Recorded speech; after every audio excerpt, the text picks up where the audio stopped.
Hey, on this episode of Gen X Amplified, we have, yes, another fabulous over 40 fireside chat edition. And it is with my good friend, the fabulous and phenomenal Tara J. Frank. And we're going to be unpacking her latest and greatest book, The Waymakers, subtitled Clearing the Path to Workplace Equity with Competence and Confidence, which in my opinion is a must read for all workplace leaders today without question. So, are you ready? Let's do it.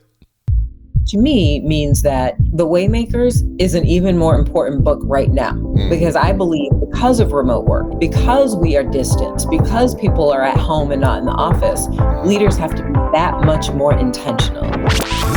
Welcome to Gen X Amplified, where we bring you inspirational and entertaining conversations with successful Gen X leaders and entrepreneurs.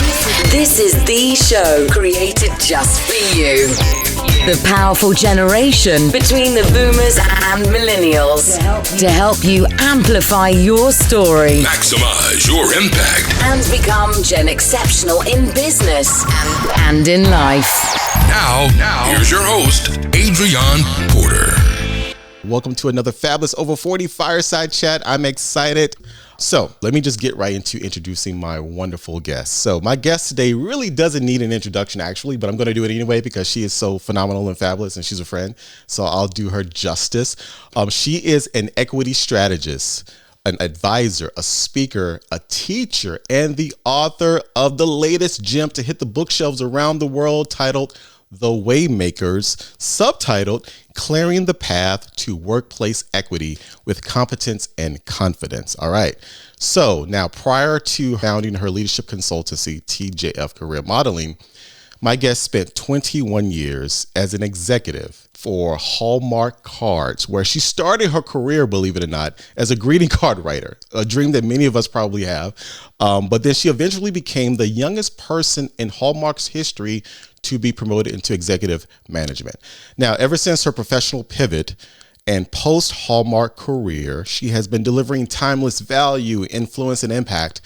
And even though the late and great Aretha Franklin wonderfully sang, "Ain't No Way," my guest is making sure we all can make a way to a path of workplace equity and inclusion. So without further ado, please welcome my friend, the phenomenal, the fabulous Tara J. Frank. Tara, what is going on with you? Hi, Adrian. And hi, everyone who has decided to take time out of their day to join us here today. I've been looking so forward to this, but because every time you and I get together and have a conversation about anything, Yes, it's a fun time. So yes. I'm excited to be here. I am excited. So you mentioned anytime we get together. So for those of you who know or may not know, Tara has graced her presence with me on multiple occasions with respect to an interview, a conversation, a chat. She is a two-time previous guest on Gen X Amplified, and she will be, and they say third time's a charm, but it's always a charm with you, Tara. So we're going to get into it. So we're here to unpack this wonderful gem, this book, The Waymakers. But first, for those individuals, Tara, who may not know just your background, I want to take just a brief moment just to talk about specifically, and I mentioned in the intro, your journey, your path to greatness, your path to being the leader and a thought leader for workplace equity and inclusion, and some of the stint that you did at Hallmark. But can you just talk a little bit about your professional journey and your path,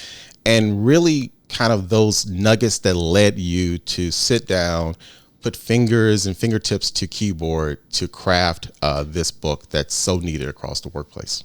Well, thank you for asking, first of all. I spent 21 years at Hallmark Cards. Mm-hmm. So I started as a greeting card writer. I spent the majority of my career leading in creative product development. I became vice president of creative writing and editorial at 29. I then led business innovation for a few years. I then designed and stood up a multicultural center of excellence, which was really an embedment arm meant to help all of the consumer-facing divisions better understand how America was changing and to meet those emerging needs in meaningful and sustainable ways. I then became corporate culture advisor to the president and the CEO, and then I resigned to pour myself headlong into my own leadership consultancy. A thread that I'd honestly love to pull for you and for the people who are hanging out with us here today, and is you asked me a really important question. You know, what were those moments, or kind of those pivotal, I'll say, moments of recognition that led me to do the work I do today? The truth is, even though I was focused on marketplace, I was focused on product, I've always been really passionate about talent and unleashing talent. So the heart of that was there. But I tell you, what I realized as a product developer was that if you don't have people on the inside of an organization who truly understand the lived experiences of others, who have walked in those shoes, who have loved that love and seen those things, then it's hard to continue to meet their needs genuinely. Right? It's just in a sustainable way. Like, you'll always be doing focus groups. If you're making product for Black people and you don't have any Black people, you'll always be doing focus groups, and you'll always be behind. So I got really passionate about the two sides of this coin, like marketplace and workforce, and knew that I needed to do more work, right, to bolster that workforce piece of it. I love that. So marketplace and talent. And you know, it's interesting when we think about, because I have a 20 plus professional career as well. And I'm very passionate now on the other side, if you will, of looking at the workplace. But it's interesting. So thinking about your path and how you so perfectly articulated that journey, all of us, no matter what vocation we're in, whether we are a leader in corporate or an entrepreneur, or we're blue collar, white collar, talent is the common thread, and understanding those nuances of how people show up and how people thrive, and what are those underlining underpinnings, whether it's bias or equity or whatever the case may be, it's always there. So I'm glad that you gravitated toward that, and you saw the landscape and how you can add value in your way. Now, just thinking about your stint at Hallmark and what you're doing now, what would you say is your superhero talent? What makes you what drives you? What makes you so passionate about this work? Were there other people that saw that and help illuminate that in you to help accelerate this path to writing this book and doing the work that you're doing? I'm just curious. Yeah, honestly, you're asking me a very expansive question, because I've been asked this question a lot and I think about it a lot. But to try to simplify it, first of all, I've always been a very emotionally curious person. So I think a lot about emotion. I think a lot about relationships. I think a lot about how we relate to one another as human beings. Right. And so that curiosity and that kind of emotional quotient, if you will, has always been part of me. The other piece of that is, you know, Hallmark is a social expression brand. It is a relationship brand. My job when I was leading creative product development was to really understand on a nuanced level what individuals needed to hear, when they needed to hear it, from whom they needed to hear it, in order to deepen that relationship, right? Help them feel encouraged and that anything was possible. So getting a better sense for what human beings need in order to thrive has been a part of my career journey from the very beginning. Wow. I now just happen to do that in the workplace environment, right? In the corporate culture. But it's essentially very similar work. It's just that this work today requires also a very high level of strategic agility, a refined communication skill, right, and strength, the ability to tell a story, help people see things in a way they've not yet seen it, and most important, encourage them to do something they may be hesitant to do, or unwilling to do, even, quite frankly. Yes. Well, speaking of expression, I mean, you're definitely a wonderful wordsmith and a master of the English language. Obviously, being a greeting card writer, you probably had to have some skill in that, but just a little bit. But just knowing you, so let's talk about just getting into the book. Number one, let's first take a step back, and I would love to know, how did you choose the title? And how did you choose the subtitle? And then just take us on at that moment when you exhaled and said, I am going to do this. I am going to write this book no matter what. And this is the time to do it, if you don't mind. Yeah. So the title and subtitle came later. I first realized that I needed to write a book like this because I was in these spaces with CEOs and their executive teams talking about racism at work, talking about systemic disenfranchisement, talking about corporate culture and unleashing talent. And I noticed most of them had three things in common. Okay. So the first is that they wanted to do the right thing. Mm-hmm. The second is they didn't always know exactly what the right things were. Okay. And the third is they were a little hesitant about jumping into the work, right? This is a very hard thing to get wrong. Mm-hmm. No one wanted to insult or offend. They didn't want to bring reputational risk upon themselves. And so I knew I had another book in me, but I decided that I needed to write something that was going to help those people who wanted to do the right thing. Right. Better understand how to discover what the right thing is for them. Yes. And that would give them the encouragement to do it, to get off the fence and into the arena. Yes. So I started writing it. It had a different title at first. Oh. And then I was working initially with an agent. I ended up going a little bit of a different direction because I'm impatient. But I was working initially with an agent, and she was giving me feedback, and she underlined in my book, in my manuscript, the words, the Waymakers, because I talked about it as a concept. Okay. And she wrote off to the side, possible title. And I tell you what, I went to bed that night and I could not sleep. The popcorn kept popping. I kept coming up with more and more ideas about how I could leverage that, the kind of difference I could make, how inspiring it felt like. It felt like something anyone would want to be. Right. Right? Like, who doesn't want to be a Waymaker? Exactly. It's a very optimistic, hopeful way to think about making a difference in this space. So that's how the title came to be. And then the subtitle, I'm not going to lie, I was doing my research. I was like, what are the best ways to come up with a subtitle? Because it almost feels good. Like, subtitles are really, really hard. Yeah, they are. And I read one article that said you can do your subtitle based on the benefits your book provides. Mm-hmm. So that's when I said, you know what? The benefits this book provides are competence and confidence. Yes. Yes. That's how I came up with the subtitle. Well, I was thinking about when you framed the essence and the thesis of the book, and you mentioned what are some of those things the leaders, so first of all, they want to do the right thing, and they want to know what it is or discover, and they're hesitant. So competence and confidence, or I think I interchanged, I think I did it right. That makes perfectly with that. Yeah. So interesting. You talked about the book title, and when she initially put to the side and highlighted or circled the Waymakers, did you immediately were you sold immediately, or did you, I'm not sure. I'm just curious. Hit me. No, it hit me like a ton of bricks. Okay. Like, I read it and I was like, ooh, as a word person, yes. And I know you can relate to this because you're also creative, and I know you also really cherish the written word. As a word person, I react that way to words all the time. Yes. So when she underlined it and she wrote that, it hit me right away, like in the gut. And I was like, ooh, like that feels good. Right. But it wasn't until I didn't sleep a wink that night, the ideas kept coming to me that I realized this is exactly it. And it felt like a divine moment, honestly. Like, it just really felt like it was a God thing. And so I never looked back.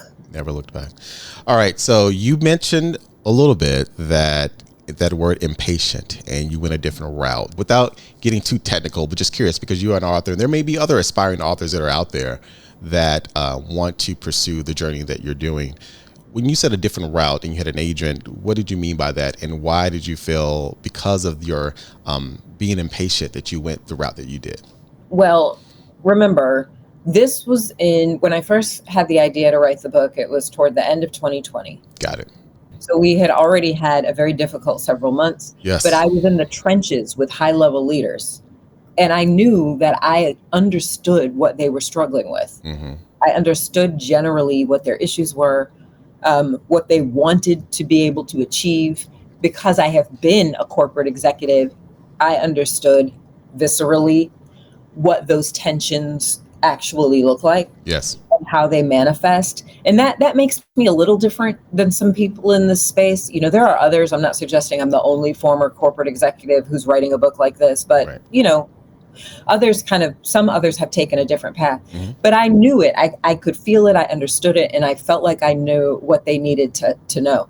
So I started looking for an agent because I really wanted to go the traditional route. I felt like I had to in order for the biggest amount of people to know about the book and to read it and to use it. As opposed to self-publishing. As opposed to self-publishing, as opposed to publishing hybrid. Like I knew there were different options, but I was hell-bent on going traditional. And then I was having conversation with the agent, and I was trying to find out what the publishing timeline was. This was in early 2021. They told me that their timeline was fall of 2023. And I said, not Tara J. Frank. That's not happening. So I quickly pivoted to a hybrid publisher who had been reaching out to me periodically. And I was like, all right, let's do this. What will it take to get this book out within a year? That's what we did. Can you just explain for the audience just the difference between hybrid? Because that's a term, because you hear self-publishing, you hear traditional, but hybrid you may not hear as often for those who just may want to know. What does it mean by hybrid publisher? Yeah, and I didn't fully understand it before I had to figure it out. But hybrid publishers bring to bear most of the capabilities that a traditional publisher does. Meaning quality, editing, proofreading, quality manufacturing, connectedness to distribution channels, understanding how to get the book out into the world, press release marketing. They have similar capabilities to a traditional publisher. Got it. But two things are different. One, it usually doesn't take as long. And two, you as an author invest in your book. So you're essentially making the investment for the book to get made. Whereas traditional publishers make that investment on your behalf, and then you get a royalty. In hybrid, you make the investment, but you also get back most of the money. So that investment could be, again, financial, time, resources. It's definitely financial. And that other stuff, but mostly the difference is that investment. But you keep most of your royalty. But you keep a lot more of the percentage. So that's kind of the difference. So a lot of people can't do hybrid because they don't. Maybe they don't have the capital. Others, though, a big publishing house is, if they choose you as one of the 2 or 3 big books, right? Like, it's a tough nut. Because that's the other thing. If I'm a big publishing house, there are a handful of books that we're going to get behind in a really big way on any given year.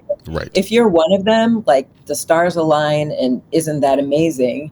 If you're a tier 2 or tier 3, you might get a similar level of support that you would in a different kind of publishing relationship. And for me, I care more about getting it out into people's hands so that they can start leading differently than I did about any of those other things. Yeah, that's great. Thank you so much for unpacking that. Again, it sounds technical, but it's very valuable, I think, for people who are pursuing that path, especially for creators and authors. So speaking of authors and book, like I want to get into some of the nuggets of this thing, because this is phenomenal. So the way you frame the chapters and the content and the frameworks, how did you go about doing that? And then I want to unpack a little bit. I mean, there's so much that we only have like an hour, maybe less than that.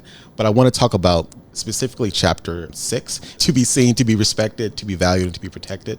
The 4 talent needs. I think that is so powerful, in addition to all the other content. But first, again, what was your approach to framing the approach and the frameworks? And then let's unpack those 4 talent needs, if you don't mind. I love your questions. Like, you're appealing to the creative framework person in me. I know you. I know part, you. Of how I think about the world. So here's what I decided. I knew that I wanted to write a useful book. So the first thing I did was determine what the inputs would be. Like that it wasn't just going to be my opinion. I determined what the inputs would be. And I said, the first input will be my lived experience, my observational knowledge and expertise, right? My training, etc. The second input, I wanted to do proprietary research to get at the voice of the employee. Wow. So that chapter 6 you're talking about is all about the proprietary research that I did in partnership with a company called Brand Trust. Brand Trust? Oh, that's good. Okay. The voice of the employee was critical for me. Okay. The third thing is I wanted to hear from diversity, equity, and inclusion experts about the strategies and tactics that actually work. Got it. Inside their organization. Not Because just you and theory, I know, not just theory, but not just theory. Right. I wanted to hear from them what actually worked. And so we interviewed 30 DEI professionals whose experience, by the way, spanned over 100 companies, most Fortune 500. That is great. And 600 years of experience. It's like so dramatic, but true. Right. So we interviewed 30 of them. Their ideas are in the book. Okay. We also asked hundreds of employees to tell us stories through a narrative inquiry study, tell us stories of times they felt seen, respected, valued, and protected, and tell us stories of times they felt invisible, disrespected, underappreciated, and scrutinized. Okay. Wow. So not just secondary, you did proprietary research, both secondary as well, I'm sure, and also the proprietary research. A lot of secondary. Brand Trust, it was the firm. That's, again, kudos, because a lot of times people may not have the resources or the time to do the primary proprietary research or invest or find a company. So it sounds like you found a company that you trusted, no pun intended, that was reliable, and you got into the weeds. You got into talking to those individuals, and you being a DE&I leader at an organization, you knew what to ask, you knew what are those pulses to go after. And so how long did that take, the process for gathering all the data and analyzing the data and gleaning the nuggets for the book from the data, would you say? I first want to say that I had Waymakers along that path. So I used to work with a brilliant man. His name is Dave Mahanovic. He was the VP over consumer understanding and insight at Hallmark Cards. We had a great partnership. We stayed in touch. I reached out to him to say, do you know a firm or a person you would trust to do this proprietary research with me? So he was my first Waymaker because he pointed me in the right direction. He pointed me toward Brand Trust. My second was Daryl Travis, who is the founder and CEO of Brand Trust, because I tell you, I was looking for a vendor. Yes. What I found was a partner. He was so passionate about what I was trying to accomplish that we ended up figuring out a way to partner on this research. And so it ended up being, so much more amazing than I even had expected or could hope for. So I just wanted to give them those kudos and that credit because it was so amazing. So the process, I think I reached out to them around April. We fielded the research in May. We got the research back maybe the end of May, maybe early June. I spent June and July writing my behind off, like finishing the book. I had one full chapter at the beginning of May and then a couple snippets of things. But June and July, I would say, is when I wrote the bulk of this book. And I did what I did with my first book. I told my husband and my 6 children, I love you. I am here. You are going to see me in front of my computer, for many more hours than is probably appropriate. Yes. But I am very determined to get this book out into the world. And I just need you to give me grace for these next couple of months so that I can finish this. And finish it, I did. I was not playing. But you know what? I don't when I have my mind fixed on something. No, I understand. Well, it's good that you had that support and you were upfront, and they made a way for you.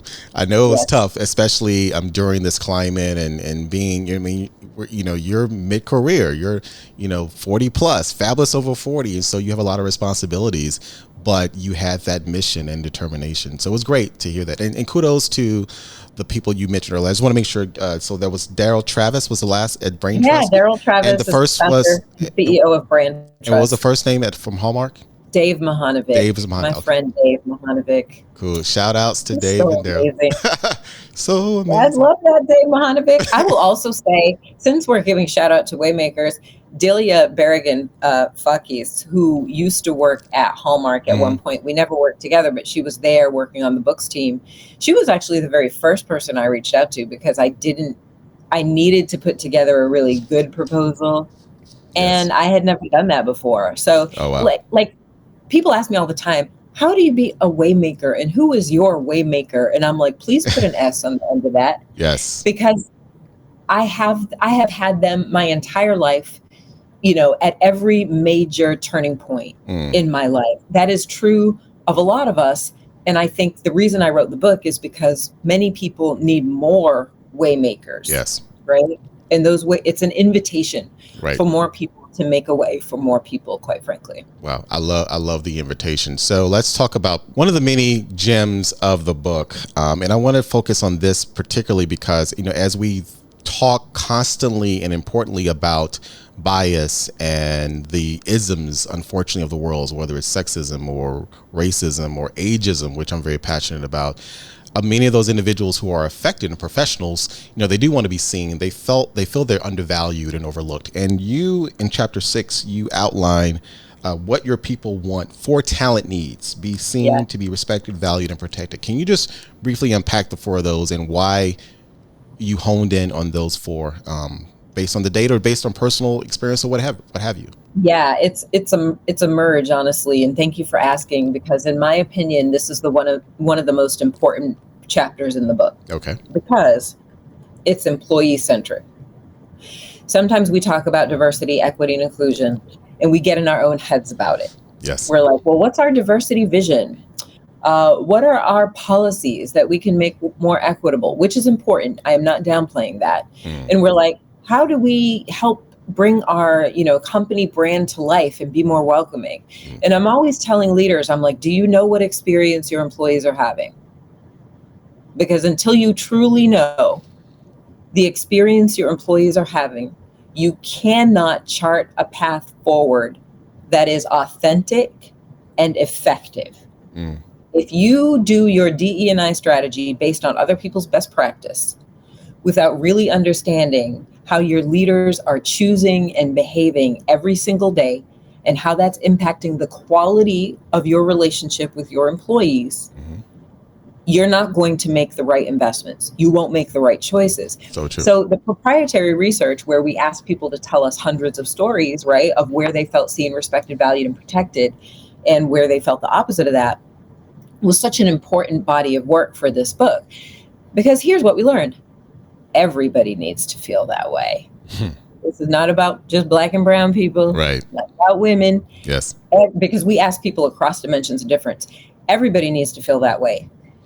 They do key in, though, to different kinds of leadership and peer choices and behaviors that make them feel that way or not. There were some nuances that we uncovered that I talk about in detail in the book. So here's what it means to be seen. People want to be seen in all levels of leadership. They want to be seen in your marketing and communications. They want to be seen in the rooms where decisions are being made. They want to be seen in the hallways. They want to be seen. They want to be represented. They also want to be noticed. Yes. So being seen isn't just about representation. It's also about being noticed and being credited for the work you do.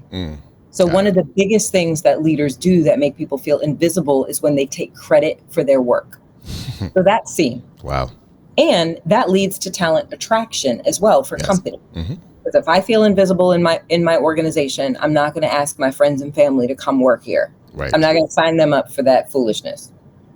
So the second thing is they want to be respected. Now, sometimes we talk about inclusion and we boil it down to belonging, and then we end up oversimplifying it and we're like, we just need to be nice to everybody. And I tell executives all the time, people don't go to work for you to be nice to them. They go to work to fulfill their aspirations. Right? They go to work to make their professional dreams come true. People want to be respected. That's what makes them feel part of the team. Yes. That's what makes them feel they belong. For their ideas, their expertise, their experience, their personhood. So respect is really critical. The third is they want to be valued in pay, promotion, and appreciation. The research drew that out for us. Yes. We talk about equity as pay and promotion, right? Access. They talked about it quite a bit as appreciation. When I go above and beyond, do I feel appreciated for having gone above and beyond. And then the last is protected. You and I know what this is about. I mean, it's psychological safety all day long, which is why, honestly, I was so honored and overwhelmed that Dr. Amy Edmondson, who I think of as the mother of psychological safety, Yes. was willing to write a testimonial for the book. And a piece of her quote is on the very front, which says, "Simply the best diversity and inclusion book I have read." That meant the world to me. Yes. Because psychological safety, we found in the research, is foundational to all the other things. And it's also an outcome Yes. of all the other things. Yes. So it's on the front and it's on the back. And if you're psychologically safe, as you know, but some people who are watching may not, you feel free to bring up the big ideas. You feel free to raise red flags, to identify concerns, to shine a light on potential risk, to push back on the status quo. I mean, everything we want and need from people in order to unleash their creativity and drive business innovation is rooted in psychological safety. Wow.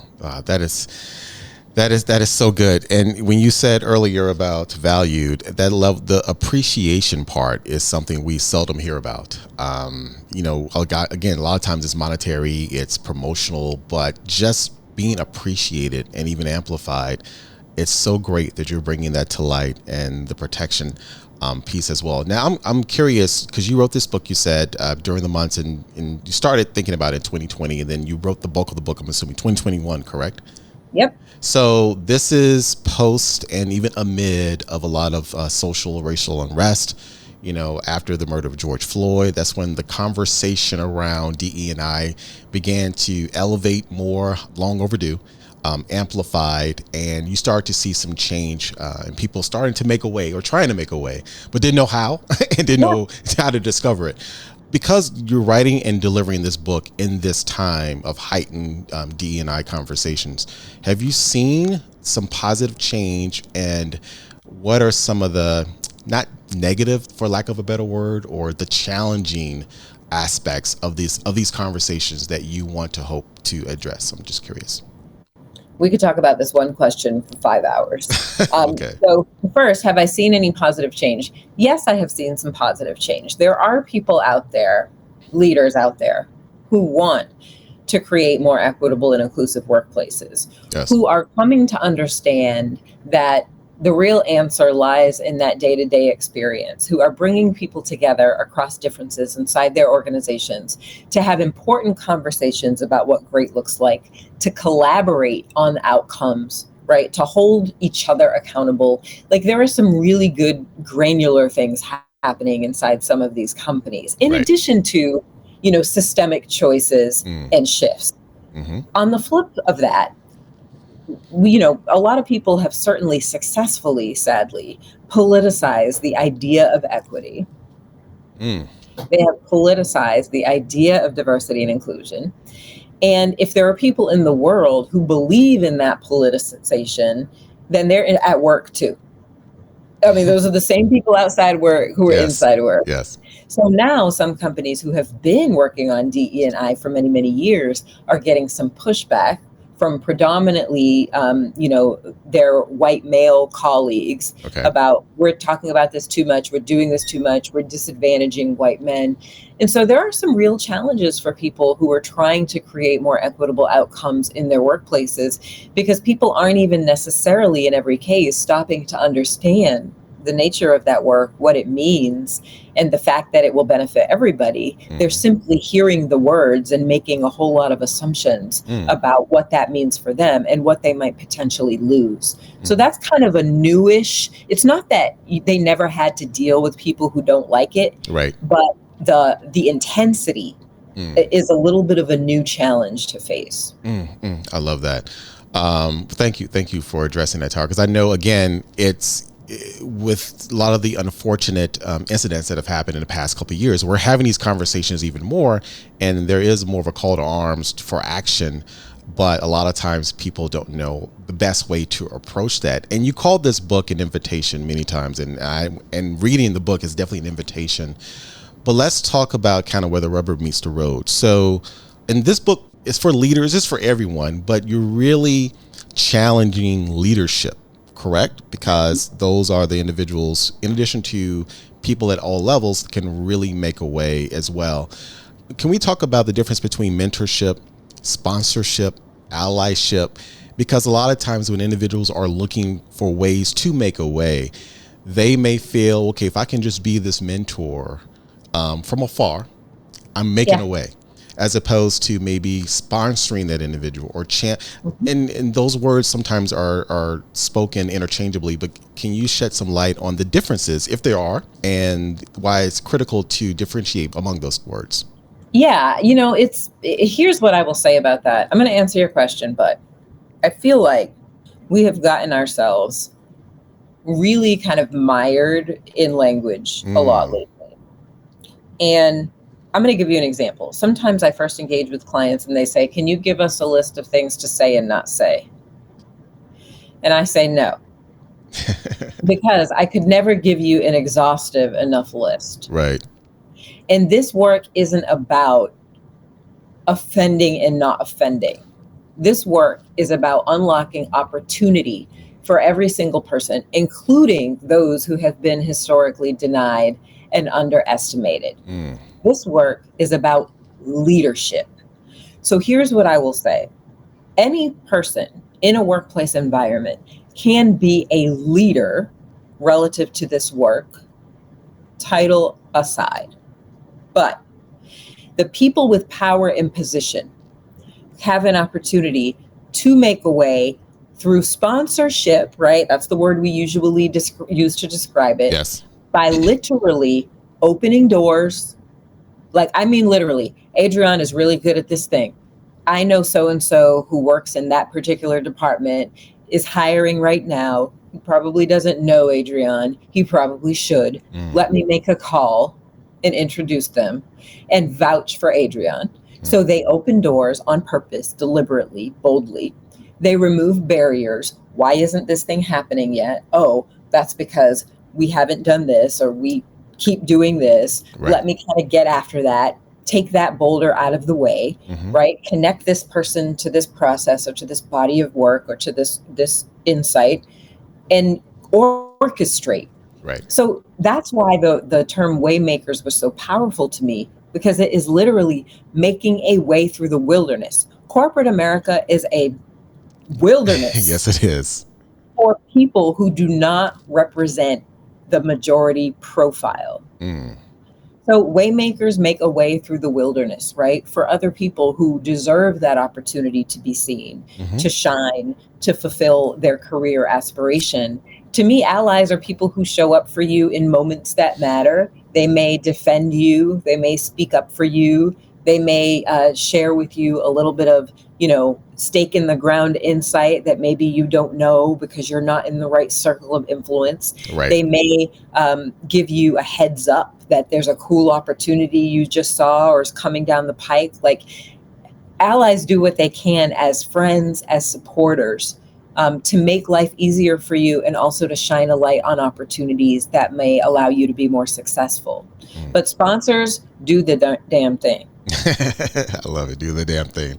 That's a great way to cap that off. So let's unpack this a little bit more, because you and I are having this conversation virtually, and those type of conversations have heightened within the past couple of years due to the different approaches when it comes to working remotely, the pandemic. And I'm thinking, if those individuals who have historically been disenfranchised and overlooked in the workplace, now they're in their homes, sometimes baby in tow, they're away from the good old boys club, if you will. Is that more challenging now? And what's your thought on being more inclusive and making a way remotely now? Because if you haven't been seen or heard and felt valued in the four walls of your workplace, and now you have to rely upon Zoom, and you're far further removed. What's your thought on making a way and challenging leaders to not let their guard down just because people are working remotely? This is honestly such a crucial question. There are so many trade-offs we're kind of balancing working remotely. For Black people, working remotely has brought more protection, but it's also brought less visibility, to your point. And that's a long-term sustainability concern for me. Got it.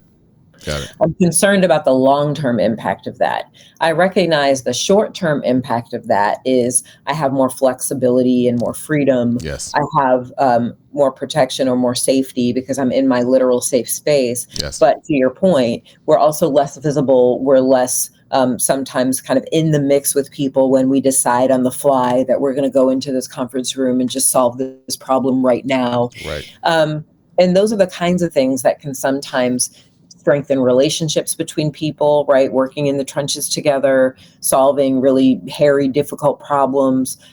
So I am concerned about that. So which to me means that The Waymakers is an even more important book right now.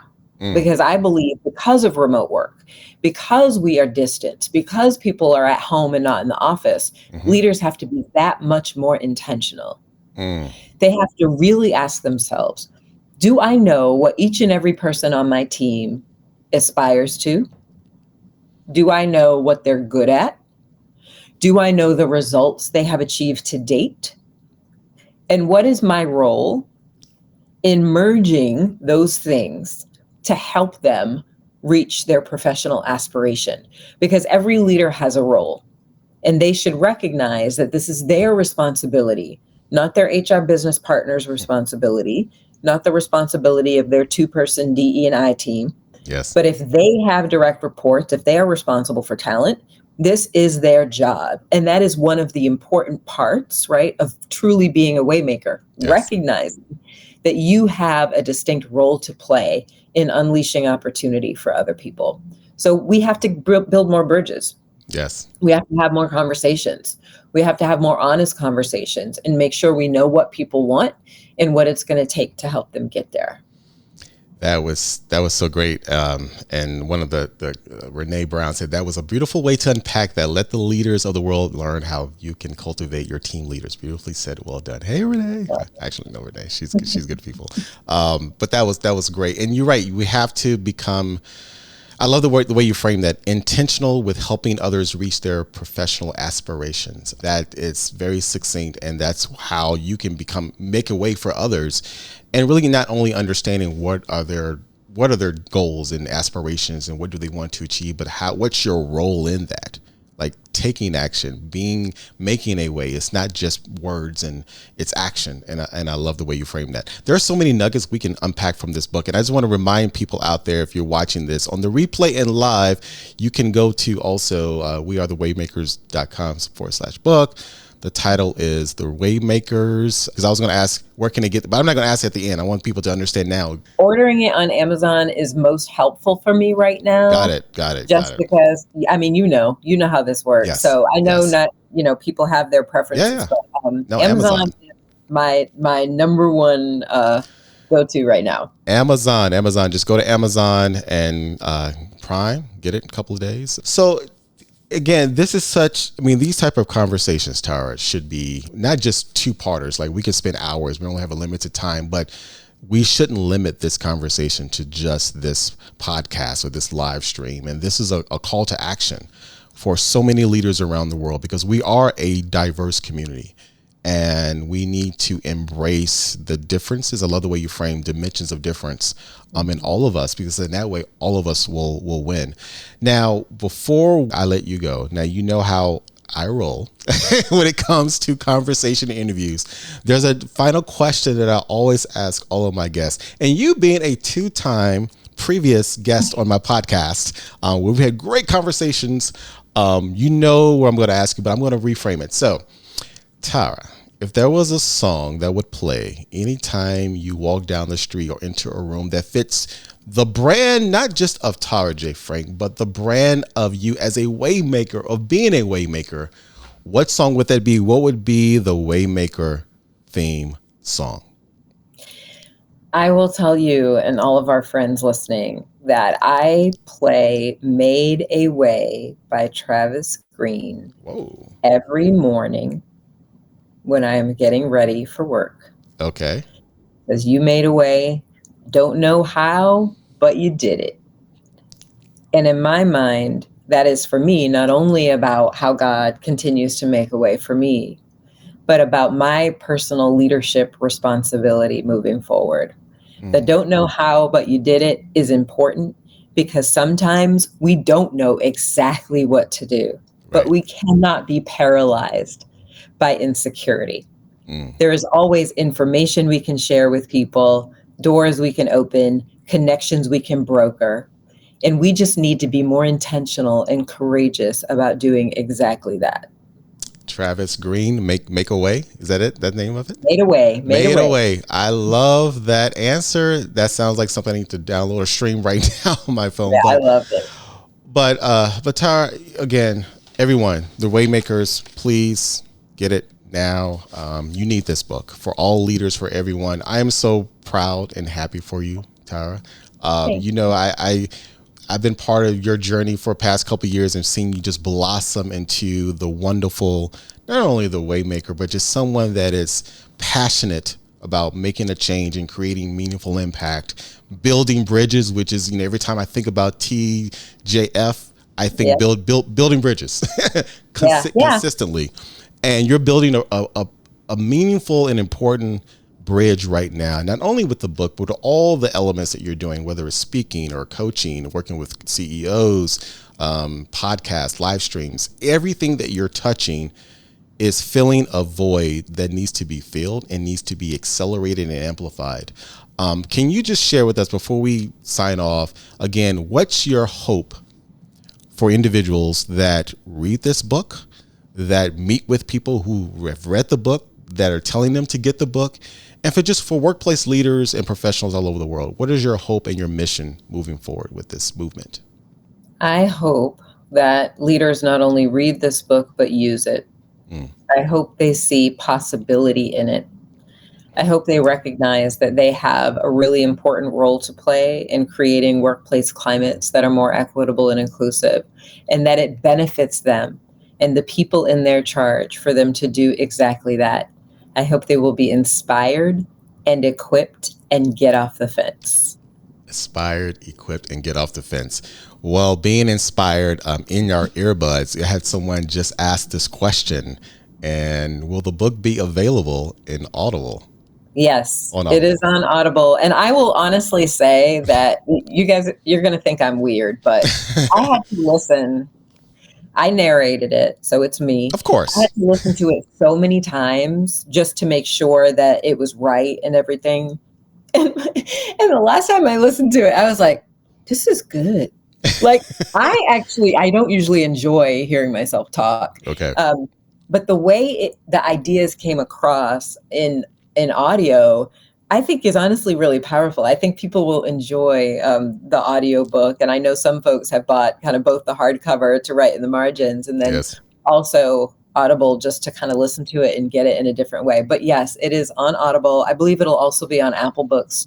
I also want to thank you, Adrian, before you cut me off and end our little time, for being a waymaker for me in the media space so many times. I mean, I don't know, those of you who are still watching with us or watching the replay, Team Live, Team Replay. When I first decided to try to do a podcast, I had no idea what I was doing. And I was very overwhelmed by the technical requirements and where to start. And you made a way for me to bring my voice to more people in another medium. And I'm thankful to you for that. Well, I'm honored, and it was easy for me to do that because your voice needed to be heard. And I was helping out a friend, and I love making a way for you. But I'm happy for you. Again, I'm inspired. I'm working on my book now as well, so I'm really inspired. And again, I know whether it's through the Audible audiobook or from reading the book or attending probably a future Waymaker workshop or course, I'm sure that's coming. Oh, it's coming.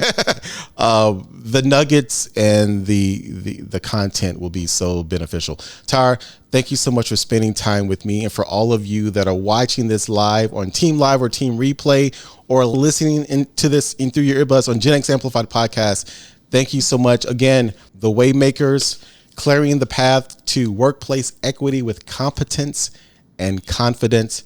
Get it now. Thank you so much. We're signing off. Enjoy the rest of your day for another fabulous Over 40 Fireside Chat.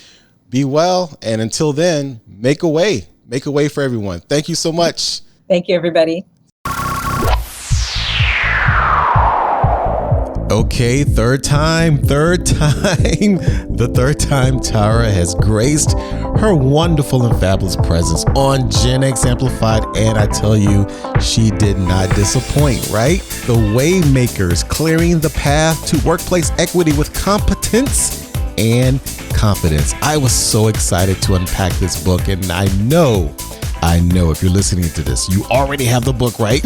And if you don't, that's why we did the show and the conversation, so you can go out and get this quickly. Please pick up The Waymakers by the wonderful author Tara J.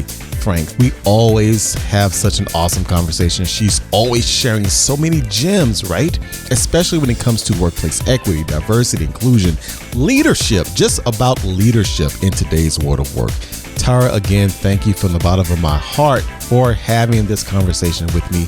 And please, if you have enjoyed this chat, go over and give Gen X Amplified a rating and review. Please listen. And also, you can watch this conversation, the original Fireside Chat, on adrianporter.com. Go to podcast and you will see the episode. You can watch our conversation. But more importantly, please share the news about this book, about the Waymaker movement. Follow Tara on LinkedIn and all of our platforms, and make sure that you are committed right here, right now, and moving forward to make a way for someone else. Again, it's always, thank you for listening to Gen X Amplified, the podcast dedicated to you, the powerful and exceptional generation between those brilliant boomers and those magnificent millennials. Take care.